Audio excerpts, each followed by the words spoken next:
Bu yerlarga kelgunlaricha jamiki yaqinlari voz kechdi. O'z yaqinlari masxara qilishdi.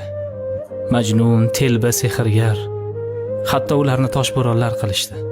Hamma mashaqqatlarni siz va biz uchun yengib o'tgan yo Habibim, assalomu alaykum. Ota-onamiz bizni o'ylamagan vaqtlarda, ya'ni Sirot ko'prigining narigi tarafida sallim, ya Robbim sallim. Ularni salomat qil, jannating tomon eson-omon o'tib olishsin deb duo qilib turadigan Rasulim, Habibim, yo Muhammad, keldim huzuringizga.